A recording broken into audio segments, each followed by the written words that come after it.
Ang kwento ay tungkol sa taong na-reincarnate bilang isang goblin. Ang mga goblin sa mundong ito ay may kakayahang makapagparami at lumakas sa pamamagitan ng pakikipagtalik sa mga babae. Mapatao man ito o kaya naman kahit anong lahi. Hanggat ito ay isang babae, ang mga goblin ay patuloy na lalakas hanggang sila na ang maghari sa mundong ito. Ang kwento ay nagsimula sa madilim na kuweba, at sa background naman ay pinag-uusapan ng mga goblin ang pagkamatay ng kanilang chief. Ang isang goblin ay kinuha ang armas ng kanilang chief, at sinabing siya na ang bagong chief. Ngunit ang isa naman ay sinabing huwag daw ambisyoso ang kumuha ng armas. Ang dalawang goblin ay biglang nag-away dahil pinag-aagawan nila kung sino nga ba ang magiging bagong goblin chief sa kanilang grupo. Habang nag-aaway ang dalawang goblin, masaya namang nanunood ang mga ibang goblin sa kanila. Ang isang goblin naman ay naalalang may isang babae, ang hindi pa nagagalaw na naiwan ng kanilang dating chief. Ang mga goblin naman ay biglang kinabahan, dahil parating na daw ang goblin na promoprotekta sa babaeng preso. Ang goblin na dumating ay naiiba, dahil ito ay may suot na sirang damit at sirang mga sapatos. Siya rin ang ating bida na nagngangalang Lintian. Habang naglalakad siya, sinasabi ng mga goblin na baka suluhin niya daw ang babaeng preso nila. Kaya naman napagpasyahan nilang sundan siya papunta sa presong babae. Mula sa likod ni Lintian, ang mga goblin ay plinaplanong agawin ang babae sa kanya. Ang isang goblin ay biglang may naalala at sinabi niya na may mga nauna ng goblin kanina para hanapin ang babaeng preso. Narinig naman ito ni Lintian, kaya naman agad siyang tumakbo tungo sa babaeng preso. Natatanaw niya na ang lugar kung nasaan ang babaeng preso, kasabay nun naririnig niya din ito na sumisigaw ng tulong. Si Lintian ay nasa lugar na at naabutan niya ang mga goblin na pinagsasamantalahan na ang babae. Ang mga goblin at ang babae ay napansin ang pagdating ni Lintian. Ang mga goblin ay pinupunit ang damit ng babae habang sumisigaw, nakiusap din ang babae na ito ng tulong kay Lintian. Si Lintian ay biglang sinabi na pakawalan na ng mga kapwa niya goblin ang presong babae. Ngunit sinabi naman ng mga goblin na patay na daw ang chief nila, kaya naman sa kanila na daw ang babaeng preso. Sinabi din ng mga goblin na kung balak daw ni Lintian kunin sa kanila ang babae, mamamatay daw muna si Lintian bago mangyari yun. Ang mga goblin ay sumugod na papunta kay Lintian. Ang mga ito ay galit na galit dahil sa balak daw agawin ni Lintian ang babae sa kanila.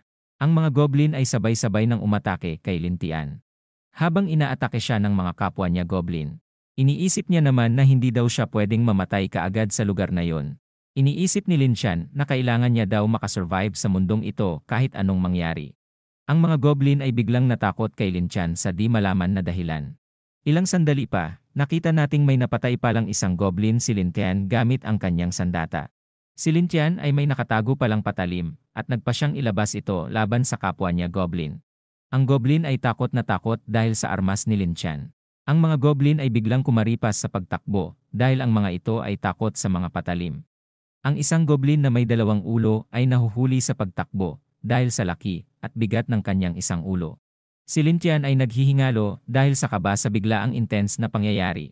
Ang babae naman ay kaagad lumapit kay Lintian at kinamusta siya kung ayos lang daw ba si Lintian. Nagpasalamat na din ang babae sa kanya dahil lagi daw siyang nililigtas ni Lintian mula noong dumating siya sa lugar. Sinabi din ng babae na napakakakaibang goblin daw ni Lintian. Si Lintian naman ay naghihingalo pa din nang biglang may lumabas na sistem sa kanyang harapan na ikinagulat niya naman. Habang nakatingin siya sa sistem, naisip niya ang sinabi ng babae kanina na isa daw siyang kakaibang goblin. Kasabay nun naisip niya din na isa daw siyang dating tao sa kanyang nakaraang buhay. Ang eksena ay nalipat noong una niyang pagdating sa lugar. Habang nakikipagtalik ang mga goblin, napansin naman ng isang goblin na muling nabuhay ang namatay nilang kasama kanina. Sa isipan naman ni Lintian, siya daw ay namatay noon matapos niyang mabangga ng isang victory bus. Nang dumating siya sa lugar, siya ay nagtataka dahil may system daw siya. Ngunit mukhang sira naman daw ito dahil hindi daw ito gumagana ng maayos. Sinabi din ni Lintian na may nalaman na din daw siya tungkol sa mundong ito matapos niyang makipagkwentuhan ng madalas kay Kelia, ang babaeng may pink na buhok. Ayon sa babae, ang mundong ito daw ay nilikha ng mga Diyos. Sa mundong ito rin daw ay may napakaraming halimaw tulad ng dragon at alien, at marami pang iba tulad mo. Ayon din kay Kelia, ang mga goblins daw ay ang pinakamahinang halimaw sa lahat ng uri ng mga halimaw sa mundong ito. Habang nakatingin naman si Lintian sa kanyang stats, iniisip niya na sobrang hina niya nga talaga. Ngunit habang nakatingin naman siya kay Kelia, iniisip niya naman na para daw lumakas ang mga katulad niyang goblin. Kailangan daw nilang makipagtsoktsakan sa mga babae kahit anong lahi pa nito. Sinasabi din ni Lin Chan na ang mga ibang goblin daw ay nakikipagtsoktsakan sa kahit anong uri ng babae kahit ito pa ay isang baboy. Iniisip naman ni Ling Tian na isa daw siyang tao noon, kaya naman ang makipagtsoktsakan daw sa isang baboy ay hinding-hindi niya daw magagawa. Ang babae naman ay sinabing huwag na daw mag-alala si Lin Chan dahil sigurado daw ang babae na hinahanap na daw siya ng kanyang mga kasamahan. Sigurado daw ang babae na hindi daw nila papatayin si Lin Chan kapag dumating na daw ang mga kasamahan ni Kelia. Sa isipan naman ni Lin Chan, hindi niya daw ma-activate ang kanyang system. Kaya naman kapag dumating daw ang mga kasamahan ni Kelia para iligtas siya, pwede din daw siyang mailigtas dahil sa pagtulong niya kay Kelia.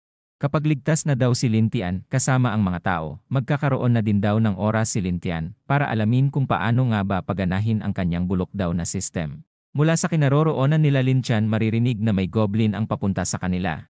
Kinabahan naman si Lin Chan at nag-iisip kung ano ang kanyang gagawin. Sinabi niya sa babae na magtago daw muna siya dahil kakaharapin niya daw ang mga kapwa niya goblin na parating. Ilang sandali pa may isang goblin ang nakarating sa kanila kinaroroonan nila. Habang palapit ang goblin sa kanila, sinasabi niya namang kailangan niya makipagtsoktsakan upang lumakas daw siya. Nang makalapit ang goblin kay Lin Chan, agad niya naman ginamit ang kanyang patalim para hiwain ang kapwa niya goblin.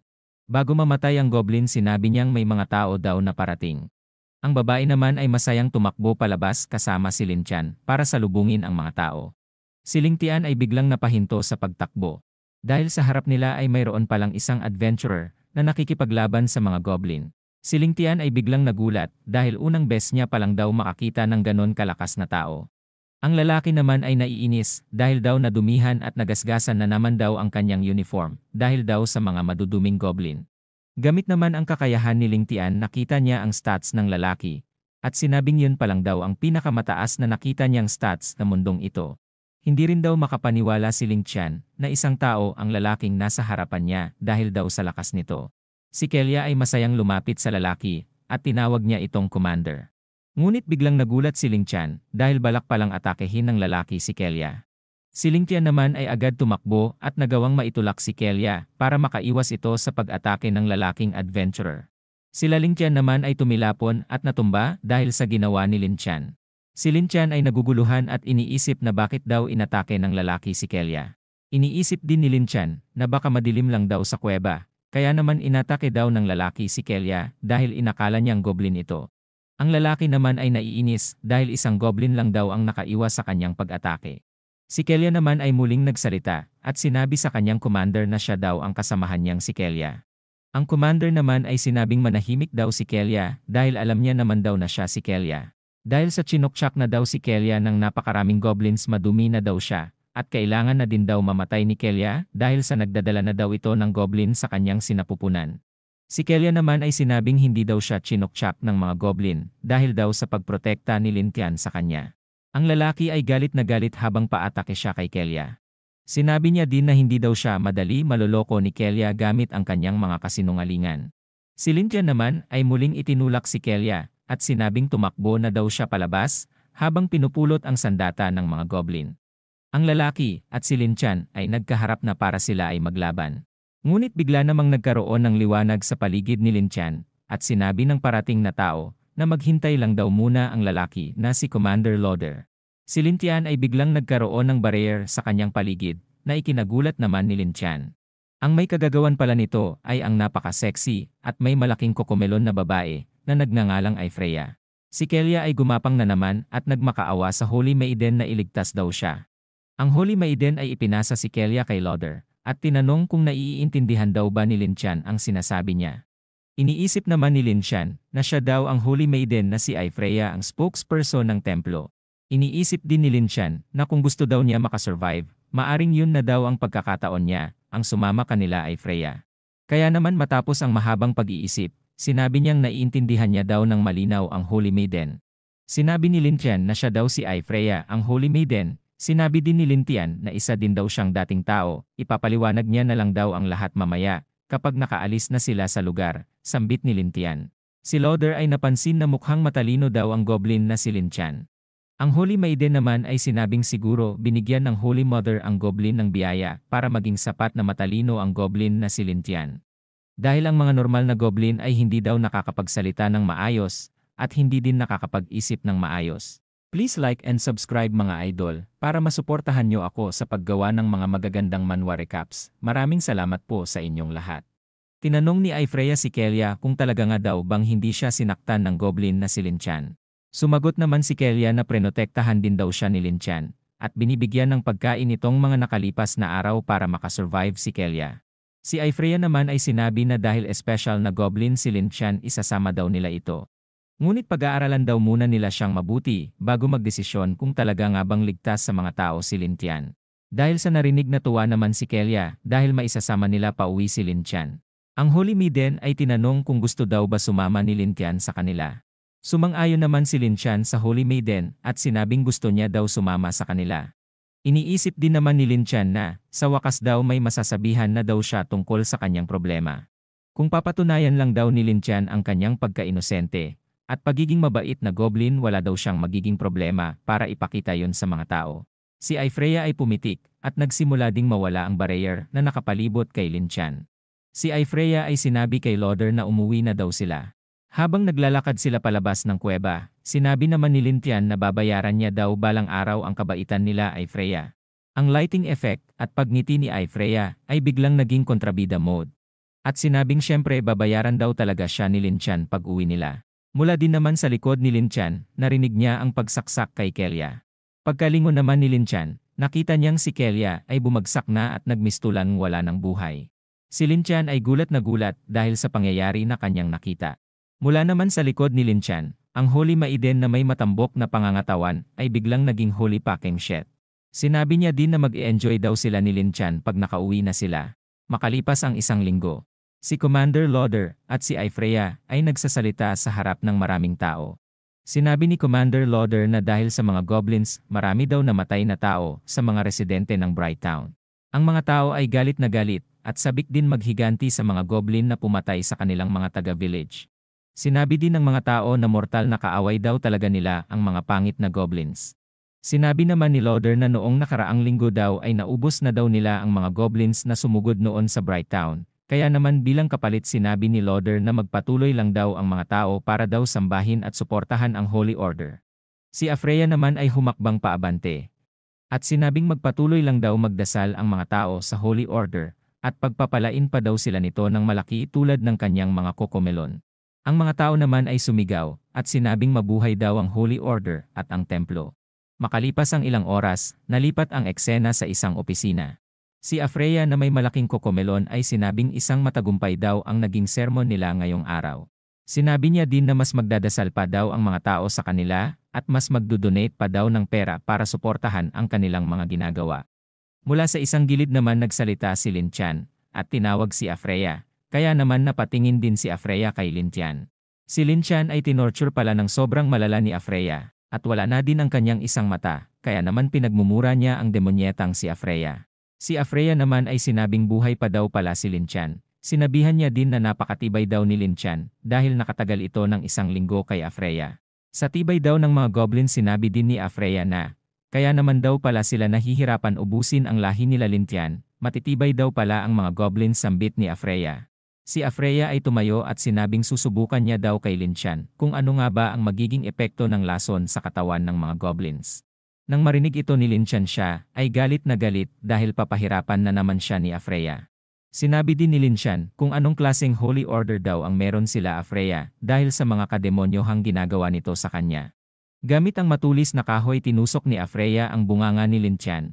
At kwenestyon si Linchan kung ano daw karapatan ng mga manyakol na mga goblins na pagdudahan ang kanilang Holy Order. Sinabi din ni Aifreya na isang insekto lang daw ang mga goblin sa mundong ito na kanyang tinatapakan at pinapatay. Maswerte din daw si Linchan dahil nagkaroon siya ng pagkakataon para kausapin siya ng katulad niyang Holy Maiden. Magpasalamat daw si Linchan dahil kahit papaano daw nakatulong daw ng kaunti si Linchan gamit ang kanyang maliit na katawan sa mga eksperimentong ginagawa ni Aifreya. Sa kamay ni Aifreya ay may apoy na lumalabas. Siya din ay gumawa ng magic circle kay Linchan para pahirapan palalo si Linchan. Sa isipan naman ni Linchan yun na daw ang katapusan niya. Iniisip niya din na hindi man lang daw siya nakapag-enjoy sa malupit na mundong ito. Kasalanan lang din daw ni Linchan dahil nagtiwala daw siya sa mga malulupit na tao. Inakala niya daw na magiging mabait ang mga tao sa kanya, ngunit nagkamali siya. Sinabi din ni Lin Chan na matapos daw siya madala ni Afreya sa Human Village, nagsimula na daw siyang pahirapan siya araw-araw hanggang magsawa si Afreya. Ang magic circle na ginawa kanina ni Afreya ay nagbago na ng kulay, at nagsimula na din makaramdam ng matinding sakit si Lin Tian. Si Lin Tian ay biglang napunta sa kawalan, at iniisip na kapag nabuhay daw siya ulit, hinding-hindi na daw siya magtitiwala sa mga tao. Si Lin Tian ay biglang nanlaki ang mata at nagulat. Si Lin Tian ay nagtataka dahil paanong may kamalayan pa daw siya. Iniisip niya din kung nasaang lugar siya at kung buhay pa daw ba siya.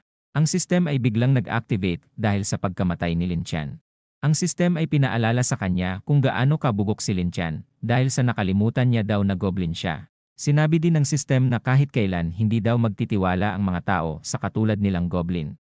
Ang sistem ay nagbigay din ng pagpipilian kung gusto pa daw ba mabuhay ulit ni Lin Tian at magsimula o kaya naman susuko na lang daw siya.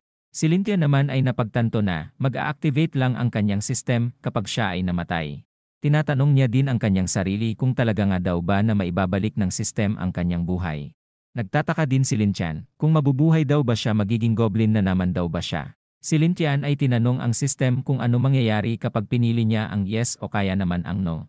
Ang sistem naman ay sumagot na kapag pinili daw ni Lin Tian ang yes, mabubuhay daw siya ulit at babalik sa nakaraan ng 1 linggong nakalipas. Kapag pinili naman ni Lin Tian ang no, mamamatay na daw siya ng tuluyan pati na ang kanyang kaluluwa. Tinanong din ni Lin Tian ang sistem kung mananatili din daw ba sa kanya ang alaala niya kung pinili niya ang yes. Sumagot naman ang sistem na tama daw si Lin Tian. Si Lin Tian ay ngumiti at sinabing may pagkakataon na daw siya makapaghiganti sa bruhang nagpahirap sa kanya at sa bugok na si Loder. Si Lin Tian ay masayang pinili ang yes. Habang siya ay natransport na sa nakaraan, siya ay nakangiti at sinabing oras na daw para maghiganti. Mula sa galit na mga mata ni Lin Tian, sinabi niyang pabalik na daw ang Goblin na version 2.0. Si Lin Tian ay naglaho na, at sinabi ng sistem na papunta na daw sa nakaraan si Lin Tian. Si Lin Tian ay nakabalik na sa kuweba. Ang sistem naman ay sinabing pinalakas daw niya si Lin Tian, kaya naman mag-survive daw ng mas matagal si Lin Tian sa pagkakataong ito. Sinabi din ng sistem na huwag muna mag-relax si Lin Tian dahil papunta na daw ang mga Holy Order sa kanilang kuweba. Pinaalala din ng sistem na kapag namatay daw ulit si Lin Tian, ay hindi na siya ulit mabubuhay. Si Lin Tian ay nagulat naman sa mga binalita ng sistem dahil parating na daw pala ang Holy Order. Akala din daw ni Lin Tian magiging unlimited ang kanyang pagkabuhay. Kaya naman nag-iisip na siya kung ano ang gagawin ni Lin Tian para makasurvive ngayong pagkakataon. Tinanong din ni Lin Tian kung ano daw ang maitutulong ng sistem para sa kanya. Ang sistem naman ay sinabing pwede gumawa ng simulation si Lin Tian. Sa pamamagitan daw nito makikita daw ni Lin Tian ang mga kalalabasan ng mga pangyayaring maaari niyang gawin. Sinabi din ng sistem na ang simulation skill daw ni Lin Tian ay may 24 hours na cooldown. Si Lin Tian ay napangiti naman nang malaman niyang napakaganda ng kanyang skill. Dahil daw dito may pagkakataon na siyang makita ang kalalabasan ng kanyang mga gagawin. Si Lin Tian ay nagsimula ng gamitin ang kanyang simulation skill. Ang sistem ay nagbigay naman ng 3 senaryo na pwede sundan ni Lin Tian upang makaligtas sa sitwasyon na kinakaharap ni Lin Tian. Ang una ay balaan ang mga kasama niyang goblins na may parating na mga Holy Order at pagtulungang sugudin ang mga kalaban. Pangalawa, tumakas siya at hayaan ang ibang goblins mamatay para makatakas siya. Pangatlo, magtago siya sa loob ng kuweba at magdasal na hindi siya makita ng mga kalaban. Iniisip naman ni Lin Tian na hindi nila kakayanin si Loder kahit magsama-sama pa daw ang lahat ng goblins sa loob ng kuweba. Si Lin Tian naman ay pinili panoorin ang unang senaryo para makuha daw ang 10 points na reward sa simulation ads. Ayon sa system, si Lin Tian ay mamamatay kapag kinaharap lahat ng goblins si Loder. Si Lin Tian ay natanggap din ang 10 points dahil sa pinili niyang senaryo. Iniisip ni Lin Tian na ibili ang points na nakuha niya sa shop na mayroon ang system. Dahil nakuha niya ang pinakamataas na points sa simulation, umaasa si Lin Tian na may mabibili siyang maganda sa shop ng system. Sa hindi inaasahan ang mga sandata na mayroon ang shop ay napakamahal para kay Lin Tian, at ito ay hindi pasok sa budget ni Lin Tian. Ngunit ilang saglit lang dahil sa pag-scroll niya may nakita siyang butter knife na sakto sa kanyang budget. Kaya naman binili niya na agad ito. Ang butter knife na ito ay may dagdag 10% sa kanyang bilis at dagdag 15 points sa kanyang lakas. Sinabi ni Lin Tian na sapat na daw siguro ang butter knife na yon para makasurvive siya. Dahil kapag ito daw ay nakatama ng vital points ng kalaban, sigurado daw siyang makakapatay din siya ng kalaban. Si Lintian ay tinanong ang system kung bakit hindi niya daw nakikita si Kelia sa loob ng kuweba. Sinabi naman ng system na nabago daw ang kanyang timeline noong muli siyang nabuhay. Sinabi din ng system na sa timeline na ito si Kelia ay hindi nahuli ng mga goblins at nanatiling masaya at namumuhay ng payapa sa kanilang village. Ang balitang ito naman ay ikinagulat ni Lintian. Ngunit ilang saglit pa, ngumiti naman siya. Si Lintian ay masaya dahil nalaman niyang ligtas na pala si Kelia. Sinabi niya din na mas mapapadali ang kanyang trabaho dahil wala na siyang alalahanin. Si Lintian ay tumakbo na palabas ng kuweba. Siya ay lumabas gamit ang pinakamasikip na daan sa kuweba.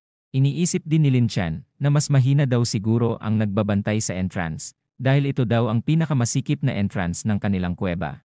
Ang dalawang guwardiya na nagbabantay sa kuweba ay relax lang at hindi nakatutok sa kanilang trabaho para magbantay.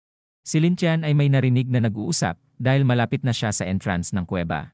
Ang dalawang tungaw ay iniisip na kahit sino daw na goblin ang makaharap nila kakayanin daw nila dahil mahihina lang daw ang mga goblins.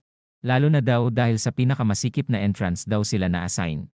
Sa mga naririnig ni Lintian sa dalawang tao sa labas, naalala niya kung gaano kalupit ang mga tao.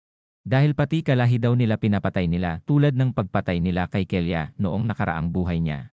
Si Lintian ay nagpasyang labanan ang Holy Order at ubusin sila simula ngayon. Si Lintian ay pinisil ang kanyang ilong at gamit ang kanyang talento para magboses babae. Siya ay nagkunwaring babae at humingi ng tulong sa mga sundalo na nasa labas. Ang mga sundalo naman ay natuwa dahil may kadiring babae daw silang mapapatay ngayong araw. Ang sundalo ay pumunta sa entrance ng kuweba habang nakatago ang patalim sa kanyang likod. Sinabi niya din na lumabas na daw ang babae dahil ligtas na daw ang babae kapag lumabas na daw ito. Ngunit sa kawalan ay lumabas si Lintian at sinaksak ang pagmumukha ng sundalo. Ang isang sundalo naman ay sinabing tapusin na daw ng kasama niya ang babae. Siya ay walang kaalam-alam, patay na pala ang kasama niya. Si Lintian ay ngumiti at biglang lumabas para sugudin ang isa pang sundalo. Gamit ang bagong bilis at lakas ni Lintian na binigay ng system, ang sundalo ay nasipa niya sa pagmumukha. Ang sundalo ay patumba na dahil sa lakas ng sipa ni Lintian, ngunit si Lintian naman ay hindi nagpaawat at nagpatuloy sa pag-atake niya sa sundalo. Si Lintian ay nagawa niyang mahiwa ang sundalo at mapatumba din ito. Si Lintian ay sinabing tapos na daw ang maliligayang araw ng sundalo. Ang sundalo naman ay nagulat dahil nakakapagsalita si Lintian ng kanilang salita ng napakadiretso at napakalinaw. Ang sundalo ay lumuhod kay Lintian at nakiusap na buhayin daw siya ni Lintian. Sinabi din ng sundalo na may pamilya siyang naghihintay sa kanilang tahanan. Sinabi din ng sundalo na matalino daw si Lintian, kaya naman maiintindihan niya daw na puwersa lang daw sila papuntahin ng Holy Order sa lugar para magbantay. Habang inaabot ng sundalo ang kutsilyo sa kanyang likod. Dinidistract niya si Lintian at sinabing dadalhan niya daw ng maraming babae si Lintian kapag nakauwi na daw ang sundalo pabalik sa kanilang village. Ang sundalo ay biglang naglunsad ng pag-atake kay Lintian dahil na-distract niya na daw ito sa mga sinabi niya. Ngunit gamit ang panibagong bilis at galit ni Lintian sa mga tao, nagawa niyang matanggal ang ulo ng sundalo sa isang iglap. Si Lintian ay nakatayo at malungkot na pinagmasdan ang litrato sa laket ng sundalo. Ilang saglit pa may liwanag na nagaganap sa kabilang entrance ng kuweba. Si Lintian naman ay sinabing ito ay kagagawa ni Loader habang hinahabol ang mga patakas na goblin.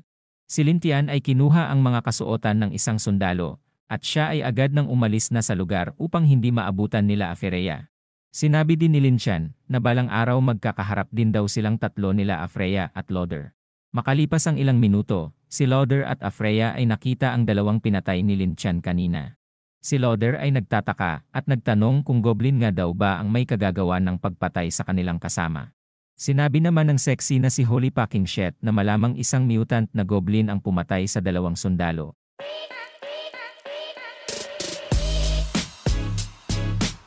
Sinabi naman ni Loader na kung isang mutant goblin ang nakatakas sa kanila, hindi daw magandang balita yon. Si Loader ay sinabing wala daw kwenta ang mga sundalong namatay dahil sa napatay lang daw sila ng goblin. Ang bruha na si Afreya naman ay sinabing pag nahanap at nahuli niya daw ang mutant na goblin. Paglalaruan niya daw ito at papahirapan hanggang sa mamatay daw ang mutant na goblin. Sa gitna ng kagubatan sumapit na ang gabi. Si Lintian naman ay pagod na pagod at sinabing sa wakas nakatakas na daw siya sa mga humahabol sa kanya. Si Lintian ay kumakain ng mansanas habang iniisip na mananagot daw ang mga tao sa kanya pagbabayarin niya rin daw ang mga ito gamit ang paraan ng mga goblin. Iniisip din ni Lin Tian na may kakayahang lumakas ang mga goblin sa pamamagitan ng pakikipagtsoktsakan. Kaya naman gagawin niya daw ito ng gagawin hanggang sa maging pinakamalakas siya. Gagawa din daw siya ng maraming anak para tulungan siya sa hinaharap na sakupin ang mundong ito. Sinabi ni Lin Tian na gagawin niya ang mundong ito na magsisisi lahat ng mga kalalakihan na pinanganak pa sila. Habang ang lahat naman ng kababaihan sa mundong ito ay gagawin niyang asawa niya lahat. At gagawan niya daw ng tag-isang dosenang anak ang mga babae sa mundong ito. Mula sa hindi kalayuan, may gumawa ng ingay na napansin naman ni Lin Tian. Si Lin Tian ay biglang kinabahan at inisip na mukhang nasundan siya ng mga Holy Order. Ilang sandali pa, may lumabas na misteryosong tao sa makapal na damuhan. Si Lin Tian ay bigla namang sumugod para tapusin ang taong sumusunod daw sa kanya. Ngunit nagulat naman ang misteryosong tao at napaatras. Ang misteryosong tao ay aksidente namang natapilok sa maliit na bato.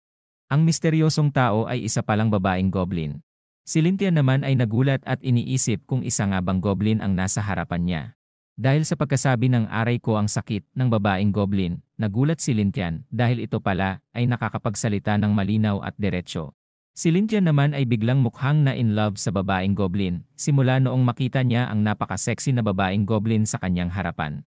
Si Lin Tian ay nagsimulang magtaka sa babaeng goblin, dahil ang alam lang daw ni Lin Tian ay puro lalaki lang daw ang lahat ng mga goblin. Si Lin Tian ay pinagmamasdang mabuti ang mga hubog ng katawan ng babaeng goblin. At iniisip na sobrang ganda niya para sa isang babaeng goblin. Natakot naman ang babaeng goblin at sumigaw. Sinabi niya na huwag daw siya sasaktan ni Lin Tian, dahil andun lang daw siya para kumuha ng tubig sa ilog. Gamit ang kakayahan ni Lin Tian, tinignan niya ang stats ng babaeng goblin. Ang babaeng goblin ay isang level 3, ito din ay may class na God's Messenger. Sinabi din ng sistem na kapag nakipagtsoktsakan daw ang isang lalaking goblin sa isang babaeng goblin, makakamit daw ng lalaking goblin ang pagiging isang goblin god. Ang malaking balitang ito ay ikinagulat naman ni Lin Tian. Si Lin Tian ay nagsimula ng titigan ang babaeng goblin na parabang may masamang balak si Lin Tian sa kanya. Ang babaeng goblin ay takot na takot at sinabing kailangan niya daw makakuha kaagad ng tubig sa ilog. Dahil kapag hindi daw siya nakabalik kaagad baka daw bugbugin siya ng kanilang chief hanggang mamatay siya. Nagpasensya naman si Lin Tian at sinabing hindi niya daw sinasadyang takutin ang babaeng goblin. Si Lin Tian ay nagsimulang pakalmahin ang babaeng goblin para hindi na ito umiyak. Sinabi din ni Lin Tian na kailangan tumahimik ng babaeng goblin dahil baka daw maka-attract ang babae ng ibang tao sa paligid. Ang babaeng goblin ay namamangha dahil nakakapagsalita din si Lin Tian ng malinaw at diretsyo. Masaya namang sumangayon si Lin Tian na nakakapagsalita nga siya. Iniisip din naman ni Lin Tian na ang mga normal na goblin ay hindi gaano nakakapagsalita ng maayos. Kaya naman namamangha ang babaeng goblin sa kanya. Ang babaeng goblin ay sinabing napakabait daw ni Lin Tian sa kanya. Kaya naman sinabi ng babaeng goblin na kung wala daw mapupuntahan si Lin Tian, sumama na lang daw si Lin Tian sa kanilang goblin tribe. Nagulat naman si Lin Tian nang marinig na may malapit palang goblin tribe sa lugar. Si Lin Tian ay natuwa sa balitang nalaman. Ngunit sa isipan naman ni Lin Tian, baka sinusundan pa daw siya nila Loder, kaya naman hindi pa daw ito ang tamang oras para makipagtsoktsakan sa babae na goblin. Si Lin Tian ay hinawakan ang babaeng goblin at ito'y biglang kinilig. Tinanong din ni Lin Tian kung pwede daw ba siya dalhin ng babaeng goblin sa kanilang lugar. Ang babaeng goblin naman ay sumangayon at sinabing dadalhin niya daw si Lin Tian sa lugar nila. Si Lin Tian ay masaya dahil sa plano niyang gawing mga alagad ang mga goblin sa tribe ng babaeng goblin. Sila Lin Tian ay nakarating na sa lugar ng tribe ng babaeng goblin. Ang mga goblin naman ay agad nilapitan sila Lin Tian. Ang goblins naman ay nagtataka dahil ngayon lang daw nila nakita si Lin Tian. Natatawa din sila dahil nagdala daw ng basura ang basurang babaeng goblin. Si Lin Tian naman ay seryosong iniisip na medyo malaki daw pala ang goblin tribe ng babaeng goblin.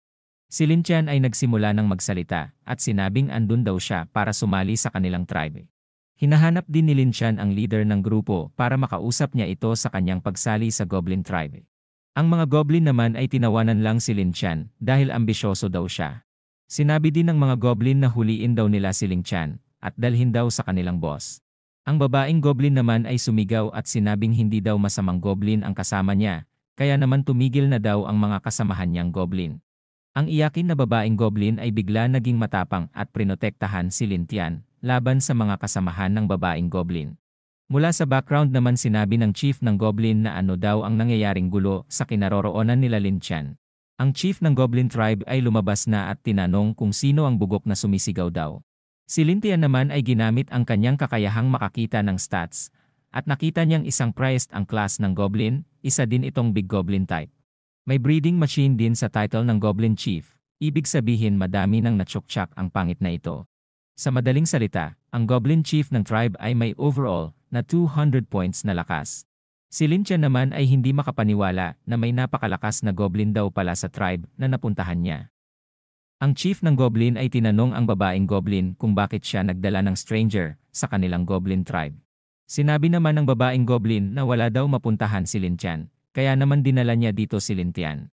Ang chief naman ay sinabing magaling ang ginawa ng babaeng Goblin. Sinabi ng chief na huliin daw nila si Lin Tian at kakainin daw nila ito ngayong gabi. Ang mga alagad ng Goblin Chief ay nagsimula ng atakehin si Lin Tian. Ngunit si Lin Tian naman ay nag-umpisa ng ilabas ang kanyang patalim. Si Lin Tian ay sinabing kaya niya daw gumawa ng mga sandata, kaya naman pasalihin daw nila siya sa kanilang Goblin tribe. Ang Goblin Chief ay nakitang interesante ang pinakita ni Lin Tian. Kaya naman pinahinto niya ang mga pasugod kay Lin Tian. Ang leader ay nagsimulang maglakad papunta kay Lin Tian. Ang Goblin Chief ay lumapit kay Lin Tian at sinabing mukhang hindi naman daw nagsisinungaling si Lin Tian. Tinanong naman ng Goblin Chief kung ano daw ang kayang gawin na sandata ni Lin Tian. Sinabi naman ni Lin Tian na kapag nakahanap daw sila ng iron ore, pwede daw siya makagawa ng mas maganda pa daw sa sandata na meron si Lin Tian, kapag bibigyan daw ng chief si Lin Tian ng sapat na oras.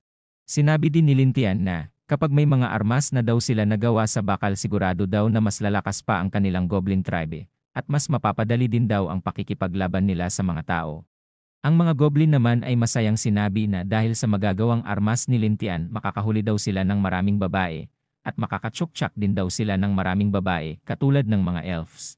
Para sa magandang future ng kanilang Goblin tribe, pinagbigyan ng Goblin Chief si Lin Tian, binigyan din siya ng chief ng 3 araw para gumawa daw ng mga sandata, at kung hindi niya ito matapos ng 3 araw papatayin niya daw ng walang awa si Lin Tian kasama ng babaeng Goblin. Ang Goblin Chief ay bumalik na sa kanyang tent dahil hindi pa daw siya tapos makipagtsuktsakan sa baboy na nahuli nila kanina. Si Lin Tian at ang babaeng Goblin ay para ng magjowa. Iniisip naman din ni Lin Tian na napakalupit daw ng Goblin Chief sa Goblin tribe na ito. Sa ngayon daw kailangan niya gumawa ng mga armas at makagawa ng sapat na oras para lumakas at patalsikin ang Goblin Chief sa kanyang pwesto. Sa kailaliman ng gubat ay nagsimula ng maghanap sila Lin Tian ng bakal na orb para gagamiting paggawa ng armas. Ang babaeng Goblin naman ay sinabing pagod na daw siya at sinabing magpahinga daw muna sila. Ang mga pangit na Goblin naman ay binuli ang babaeng Goblin at sinabihang maarte at napakapangit daw ng babaeng Goblin. Ang babaeng Goblin naman ay nagmamakaawa na itigil na daw nila ang pagbugbog sa kanya at sinabing hindi niya na daw ulitin ang magreklamo. Mula sa likod naman ng Goblin may nambato sa kanya. Si Lin Tian ay sinabing hindi daw niya sinama ang mga pangit na Goblin para makipag-away kaya naman magpakabait daw ang mga ito. Si Lin Tian ay sinabi na daw kung anong itsura ng hahanapin nila kaya naman umpisahan na daw nilang maghanap. Sinabi di Lin Tian na umalis na daw sila at maghanap dahil kung hindi papatayin daw sila ni Lin Tian. Ang mga Goblin naman ay nanginig sa takot dahil kay Lin Tian.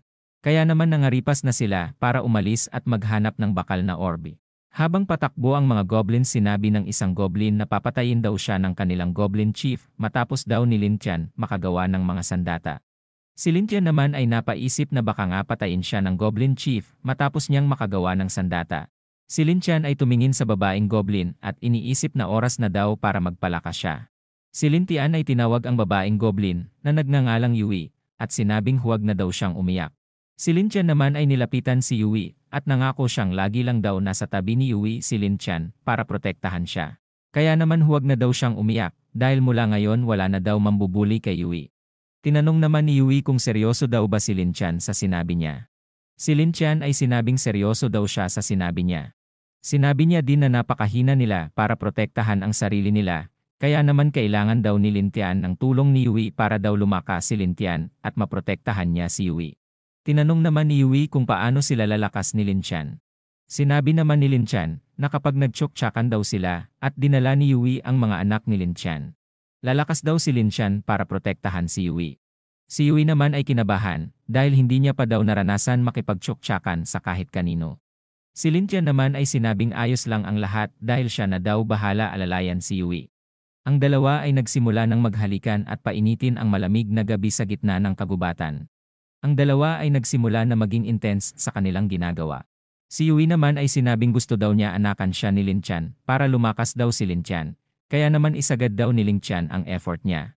Si Yui ay biglang nagulat dahil sa unang putok na nangyari.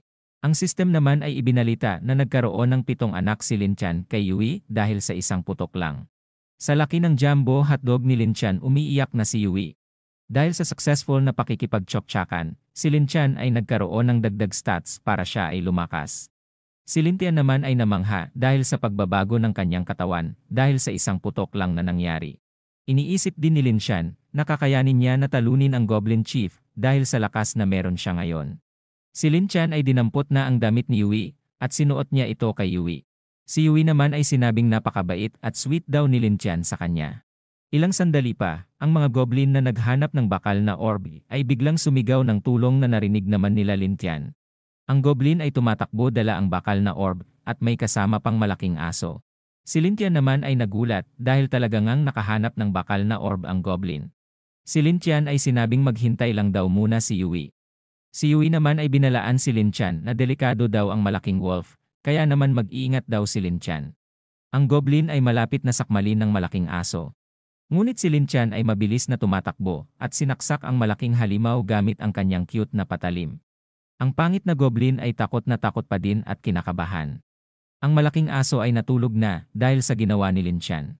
Matapos matalo ni Lin Tian ang malaking aso, siya ay nagkaroon ng nakakatakot na aura at sinabing ibigay daw ng goblin ang bakal na orb sa kanya. Ang goblin naman ay takot na takot at agad sumunod kay Lin Tian. Si Lin Tian ay muling inutusan ang goblin na maghanap pa ng maraming bakal na orbi at gagawin niya daw itong magagandang mga sandata pagbalik nila sa kanilang goblin tribe.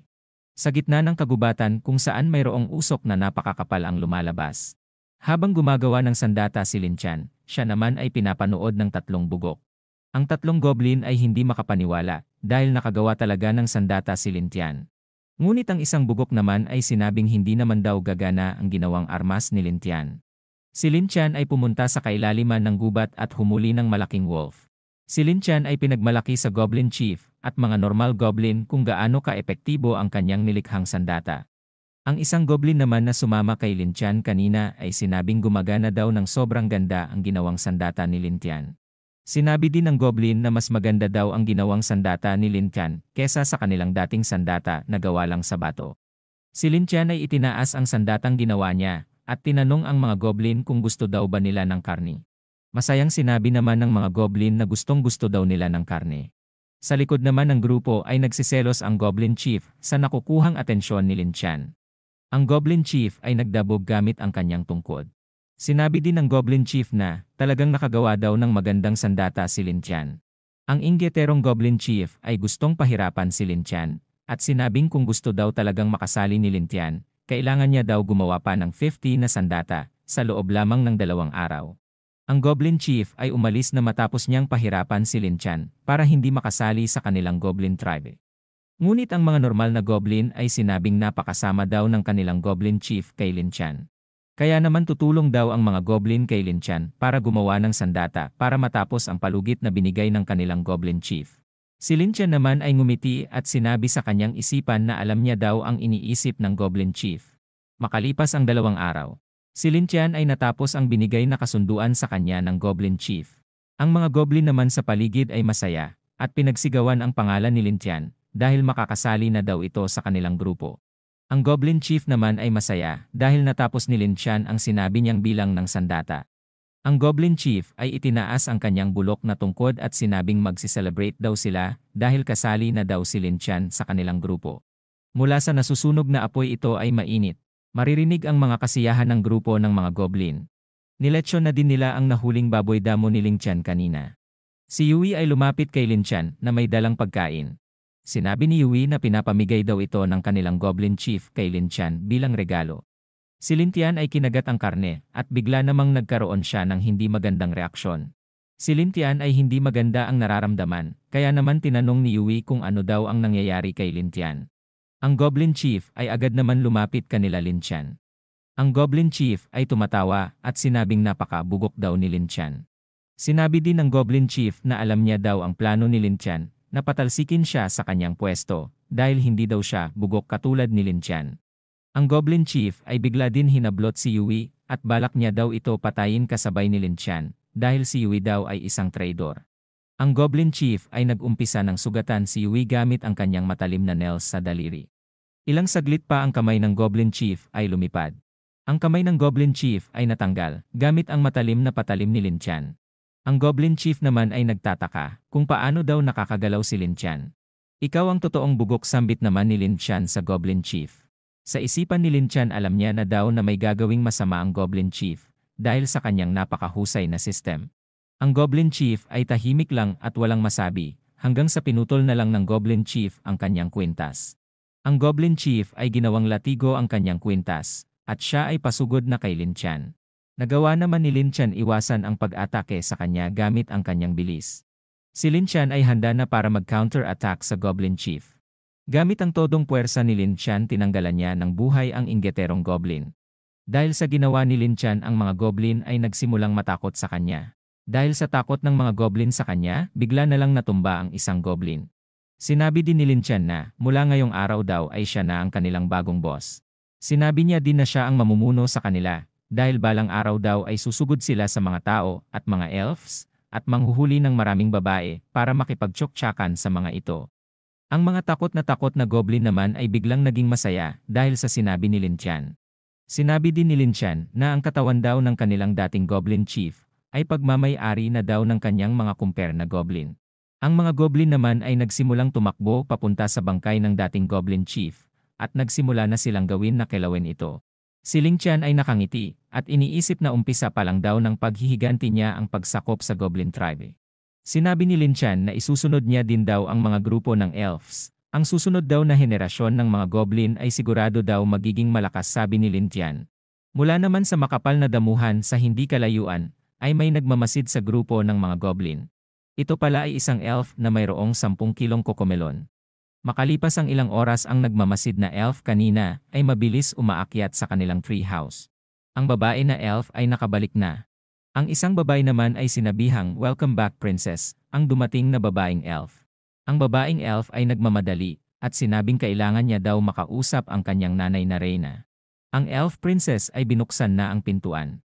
Natagpuan niya naman ang kanyang nanay na mag-uumpisa pa lang sana makipagtsoktsakan. Dahil sa naabutan ng elf princess, sinabi niyang babalik na lang daw siya kapag tapos na ang kanyang nanay makipagtsoktsakan. Ang elf princess ay paalis na, ngunit tinawag naman siya ng kanyang nanay. Mukhang mahalaga daw ang sasabihin ng princess, kaya naman tinanong niya ito kung ano ang kanyang sasabihin. Sinabi naman ng elf princess na ang sasabihin niya daw ay tungkol sa mga goblins sa gitna ng kagubatan. Tinanong naman ng nanay niya kung ano daw ang importante sa mga mahihina daw na goblin. Sinabi naman ng princess na kaninang madaling araw natagpuan niya daw ang isang black bear na patay. Sa tabi daw nito ay puno ng mga bakas ng paa ng mga goblin. Sinabi din ni princess na ang black bear daw ay isa sa mga malakas na halimaw sa Enchanted Forest, kaya naman wala daw dapat kakayahan ang mga goblin na patayin ito. Sinabi din ng princess na nakita niyang pinatay ng mas batang goblin ang matandang Goblin Chief. Nababahala daw ang princess sa nangyayaring pagbabago sa mga goblin. Ang Reyna naman ay nagtataka sa bagong chief na sinasabi ng princess. Sinabi din ng queen na mukhang bumabalik na naman daw sa dating bilang ang mga alaga nilang goblins.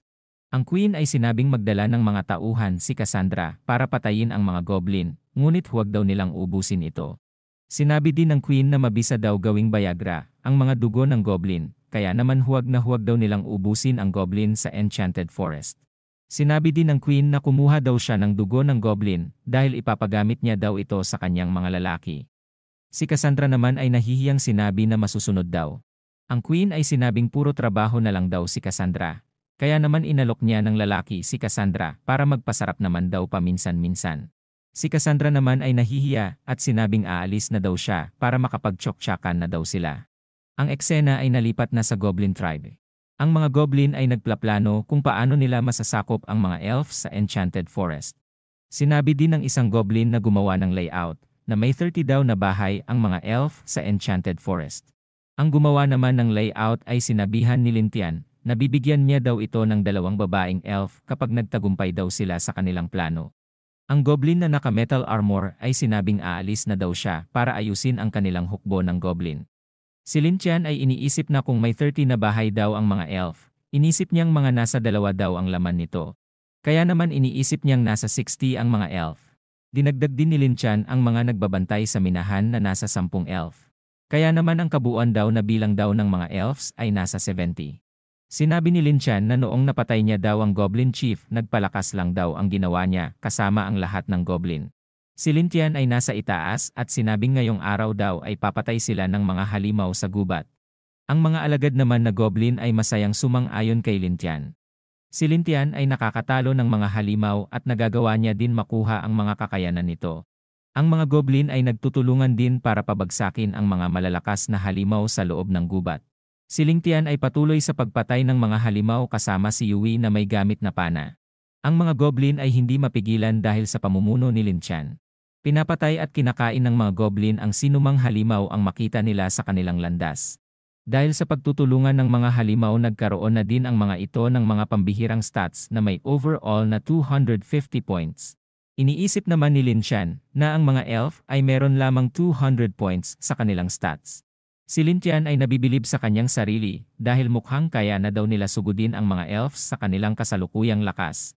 Si Lintian naman ay kumalma naman agad at sinabing kailangan niya mag-ingat ng mabuti dahil papasok sila sa teritoryo ng mga elf.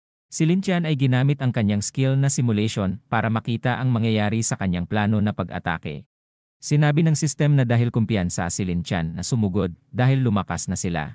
Kaya naman sumugod sila ng Tian sa teritoryo ng mga elf nang walang pag-aalinlangan, ngunit hindi basta-basta ang mga elf, kaya naman natunugan nila ang pagdating nila Lintian at sila ay nahuli, ay isasabit sa mga puno tulad ng nakaugalian ng mga elf sa kanilang mga biktima. Sinabi din ng sistem na nahuli daw sila dahil alam daw ng mga elf ang mga ginagawa nila. Si Lintian naman ay napapatanong sa sarili kung paano malalaman ng mga elf ang plano niyang pag-ambush sa kanila. Ilang sandali pa napagtanto ni Lintian na maaaring pinapanood sila ng mga elf. Si Lintian ay nagpukos at tinangkang gamitin ang lakas ng pandinig at lakas ng pang-amoy ng lahi nilang mga goblin. Ilang sandali pa may lumabas na hugis ng elf sa paligid. Sinabi naman ni Lintian na nakita niya na daw ang mga nagtatagong elf sa paligid. Ang mga elf ay paalis na dahil sa nalaman na balak daw silang ambushin ng mga goblin. Kailangan din daw nila agad masabi ito sa kanilang reyna upang mabalaan ang lahat sa panganib ng mga goblin. Ilang sandali pa may mga pana ang lumilipad. At ang isa dito ay tumama sa puwet ni Princess Cassandra. Kaya naman siya ay napasigaw sa sakit. Ang mga elf ay napabagsak ni Lintian. Mula sa background pinupuri ng mga goblin kung gaano daw kagaling si Lintian sa pagpana. Ang kasalukuyang may malay na lang ay si Princess Cassandra dahil sa kanyang matatag na paninindigan. Siya ay paunti-unti nang humihina at iniisip niyang may lason ang pana na tumama sa kanya. Si Lintian naman ay sinabing hindi niya inaasahan na madali lang daw pala manghuli ng mga elf. Sinabi din ni Lintian na magandang klaseng babae ang nahuli nila ngayon.